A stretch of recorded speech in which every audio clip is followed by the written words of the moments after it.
La séance est ouverte. Invité au public, Son Excellence M. Isidore Nouba, président de l'Assemblée nationale de la République sœur du Congo.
Déclaration du groupe parlementaire PDC-RDA à l'Assemblée nationale à l'occasion de la cérémonie de clôture de la première session ordinaire 2025 de l'Assemblée nationale.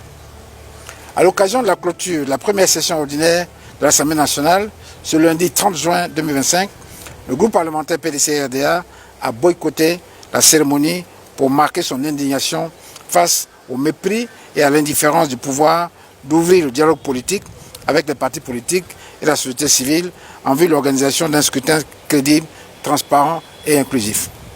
Les députés du groupe parlementaire PDC-RDA à l'Assemblée nationale rappellent que dans notre pays, la Côte d'Ivoire, sous le prétexte de l'exclusion de candidats, certains Ivoiriens ont pris des armes contre d'autres Ivoiriens, entraînant ainsi plus de 3000 morts et de nombreux dégâts matériels. Il vous souviendra que le président de la République, M. Alassane Ouattara, il y a quelques années, s'est engagé à ne plus exclure de candidats à l'élection présidentielle.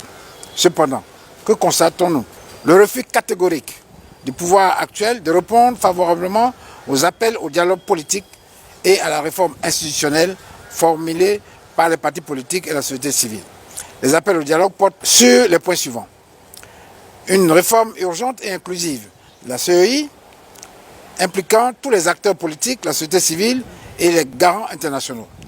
Deuxièmement, la révision de la liste électorale conformément à l'article 6 du Code électoral pour l'année 2025. L'inscription sur la liste électorale des leaders politiques injustement radiés, dont le président du PDC-RDA, M. Cheikh Tidiane Thiam, et le président du PPACI, M. Laurent Gbagbo, ancien président de la République, et le président du COGEP, M. Charles Blé Goudé, ancien ministre de la République, ainsi que l'ex-premier ministre, M. Soro Kibabori Guillaume. Quatrièmement, l'audit du fichier électoral. Cinquièmement, la mise en place d'un mécanisme indépendant d'observation électorale garantissant ainsi une surveillance impartiale et crédible du processus électoral. Deuxième grand point, des manœuvres d'intimidation et un climat d'insécurité généralisé matérialisé par des tentatives d'enlèvement.